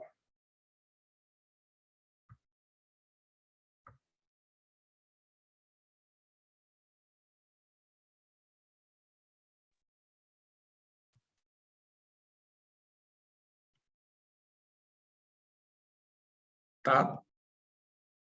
Vê aí a tela? Não, né? No momento, não. Aí. Perfeito. Agora tá dando, né? Pessoal, boa tarde. Meu nome é Geraldo, sou professor na Faculdade de Santo Agostinho de Sete Lagoas, Direito Penal e Processo Penal. E, na verdade, a apresentação do artigo de hoje foi em parceria com a coordenadoria, com o coordenador Silvio Sá, em relação à questão das aulas compartilhadas, né? O presente artigo discorre aqui sobre a questão das aulas compartilhadas, foi uma estratégia criada pelo NDE em relação aí a melhorar a qualidade de ensino, buscar aí uma nova abordagem de ensino relacionada às metodologias ativas, né? Diante do novo desafio aí do ensino-aprendizagem. O NDE percebeu aí que o sucesso do ensino, a aprendizagem do ensino depende muito da capacidade de cada professor, portanto, a capacidade individual de cada professor, né? Mas diante das metodologias ativas, cada professor tem a sua dificuldade, tem a sua capacidade. Então, a partir de uma reunião do NDE, criou-se o projeto, a partir de fevereiro de 2001, da aula compartilhada, né? Uma aula compartilhada com pessoas de outras universidades, com pessoas dentro de uma determinada área de conhecimento, que fossem professores universitários ou não, né, que fossem da comunidade, empresários, advogados ou professores de outras instituições, para se então discutir alguns pontos aí do plano de ensino, tá? Mas essa discussão visava aí agregar a questão teórica e prática ao mesmo tempo e trabalhar em conteúdos ligados ao plano de ensino, né? As habilidades a serem desenvolvidas no plano de ensino. Então, a partir de fevereiro de 2021, iniciou-se esse projeto de aula compartilhada. O objetivo central aí, né, foi buscar agregar conhecimento, valor e inovação junto às práticas, as práticas pedagógicas da instituição de ensino, e buscando aí aulas mais encantadoras, né? Aulas que tivessem mais acesso, mais aprendizado, mais encantamento por parte dos alunos aí. Então, como eu disse, buscou-se outros atores, outras pessoas para lecionarem, para trazerem uma aula compartilhada de determinados temas ligados ali ao plano de ensino, tá? Os objetivos, né? O objetivo geral aí foi proporcionar uma compreensão entre a teoria e a prática, né? O objetivo é proporcionar uma compreensão entre a teoria e a prática, considerando as diretrizes curriculares nacionais do direito, o projeto pedagógico do curso, de modo que pontos mais complexos do plano de ensino de cada disciplina fossem lecionados de forma compartilhada com outros atores. Como eu disse, professores, empresários, juristas, líderes comunitários, né, autoridades políticas, enfim, é uma forma de buscar também aproximar a instituição da comunidade e fazer uma interlocução entre pesquisa, entre ensino, com outras universidades, né, com outras instituições. Os objetivos específicos aqui estão ligados a criar uma ação coletiva, fomentar a parcerias institucionais, promover a interdisciplinaridade, a interinstitucionalidade, de modo a despertar a capacidade criativa e inovadora de cada docente. Então, a metodologia adotada aí para essas aulas compartilhadas era a seguinte, né? Buscar localizar os aspectos das diretrizes curriculares nacional do direito, no tocante conhecimentos geral específicos, análise preditiva dos conteúdos, né, das questões fechadas e abertas nos últimos exames do ENAD da OAB, pontos de conteúdos por aula que têm relação com os dois primeiros pontos acima colacionados. E aí, o docente aí queria participar ou queria proporcionar essa aula compartilhada, ele vai apresentar aí o ponto específico da aula para que seja discutida nessa aula compartilhada, né? Recentemente, por exemplo, tivemos uma aula compartilhada onde se discutiu sobre o garantismo processual ligado ao processo, né? Processo penal, todo tipo de processo, e também a questão dos direitos garantistas fundamentais. Os resultados de discussão em relação a essa metodologia de aula compartilhada, né? Conseguiu-se uma aproximação dos professores e de vários atores aí da comunidade, entre juristas, empresários, líderes comunitários, professores de outras instituições, inclusive até de grandes nomes do direito de outras instituições ou grandes nomes do direito aí no cenário nacional. E dentro disso se trabalhou ali os conteúdos programados estabelecidos no plano de ensino, né? E a satisfação dos alunos aí e a interlocução entre os professores e os próprios alunos também foi muito satisfatória, foi muito bom nesse sentido. Já tivemos aí várias aulas compartilhadas a partir, então, de fevereiro de 2021, tá? Então, em decorrência dessa aceitação dos alunos, de professores, né, do sucesso das aulas compartilhadas, foi um projeto que se tornou algo permanente aí na fase 7. Sempre temos aulas compartilhadas, visando aí uma complementação do ensino, uma maior interação entre professores, entre comunidade, entre alunos, e também uma possibilidade de fomentar aí o despertar para a pesquisa, né, para o estudo da pesquisa relacionada ao campo do direito, né? E o objetivo, né, imediato aí se conseguiu também, que foi o maior encantamento das aulas em relação aos alunos. A gente percebe que todos sentem, gostam das aulas, enfim, né, avaliam muito bem essas aulas compartilhadas.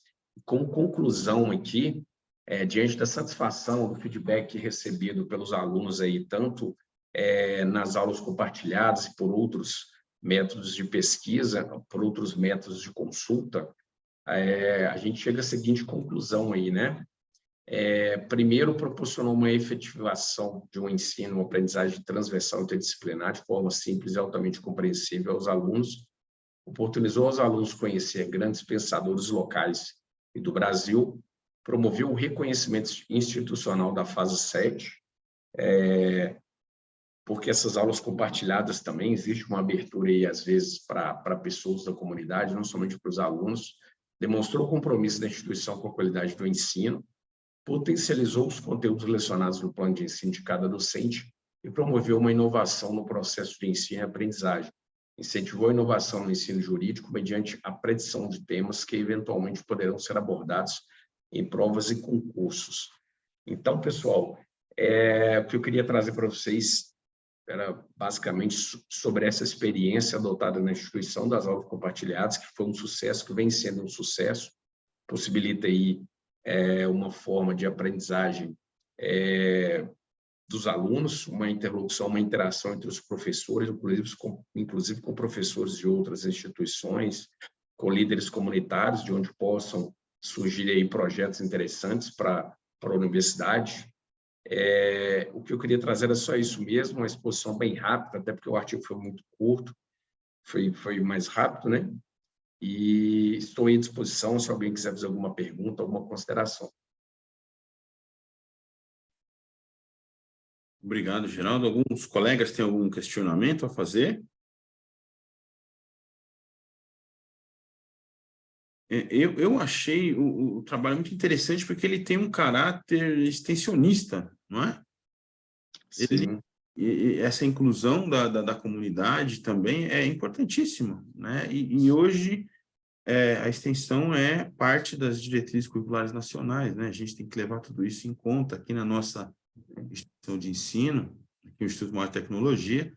A gente está também lidando com esse tema, né, e buscando alternativas de envolver ainda mais a comunidade. E, nesse sentido, a experiência que vocês tiveram, Geraldo, trouxe também algo para a instituição, como um retorno, alguma necessidade da comunidade, alguma coisa que os alunos puderam se sentir úteis em prestar algum serviço, algum tipo de prestação de serviços, de resolver problemas, de ouvir os problemas da comunidade? Como é que aconteceu isso? Sim, recentemente tivemos aí um evento lá relacionado à questão das aulas compartilhadas, discutindo a questão da segurança pública, né? Na região de Sete Lagoas, onde foram ouvidas diversas autoridades, os alunos também puderam participar, ouvindo ali as demandas da comunidade, a comunidade, através dos líderes comunitários, puderam participar, trazendo ali as demandas, as ações de segurança pública. Então, assim, isso acho que traz muito retorno para a instituição, para a comunidade, para os alunos, né? O fato deles estarem em contato com outros profissionais, com líderes comunitários, sabendo ali da necessidade da comunidade. Daí surgem vários programas, vários projetos, vários atendimentos de NPJ, enfim, a participação do aluno mesmo ali no meio social para buscar uma transformação, né, uma modificação na realidade ali que a gente convive, que a gente vive. Então, essa questão de segurança pública mesmo foi algo de grande produtividade para a comunidade, para a instituição e para os alunos também. Eu acho fantástico isso. Realmente é uma barreira que a gente tem que vencer, né? A instituição de ensino, ela não só promove o conhecimento, né? Acho que a troca é importante, nós podemos devolver para a sociedade também o que, de alguma maneira, a gente tem como conhecimento, como habilidade que a gente pode passar para frente e ajudar as pessoas, né? Acho que isso é importantíssimo. Parabéns, excelente iniciativa, muito obrigado. Com certeza. Eu que agradeço aí pela oportunidade a todos. Um abraço a todos aí. Abraço. Pessoal, eu passei o link com a lista de presença, todos conseguiram acessar? Eu vou passar novamente aqui. Eu acessei, que não foi com e-mail funcional, não tem problema não, né? Porque eu imagino que não, viu? Eu imagino. Tanto esse controle, né, para que a gente possa fazer a emissão dos certificados.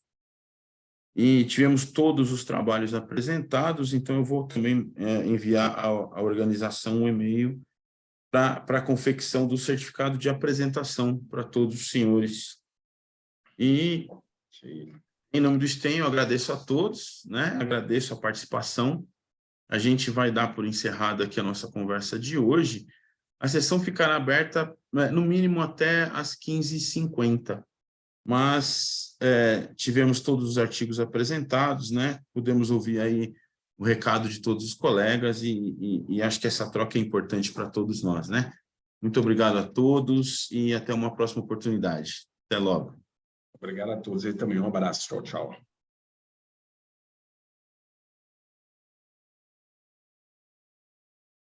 Vitor Alex, boa tarde. Fala, Otávio, tudo bem? Aí, tudo, acompanhei um pouquinho aqui, deu uma corrida nas salas aí, acompanhei um pouquinho aí. Tudo bem com você? Tudo certo, graças a Deus. Legal. Você vai ficar só nessa, né, Vitor? Eu tenho uma hoje e mais duas, amanhã e depois. Tá. Legal, gostei. Parabéns, viu? E isso, estamos aí para ajudar. E muita coisa bacana, né? Essa troca, principalmente de outras áreas, é muito interessante a gente ver que temos, né? E ao mesmo tempo, coisas tão distantes, né? Muito legal. Que sala é essa, Vitor? Essa é a 10. Essa é a 9, Otávio. 9. Isso. Amanhã eu 9 novamente e depois na 19, no dia 14. Legal. Tá bom, Vitão. Para eu fechar aqui uma coisa, eu imagino que eu só preciso mandar um e-mail para a coordenação avisando que todos os trabalhos foram apresentados, né? Ao menos que sim. Isso. Já farei isso para não causar problemas. Obrigado, Otávio. Falou, se cuida. Abraço. Tchau, tchau. Até mais.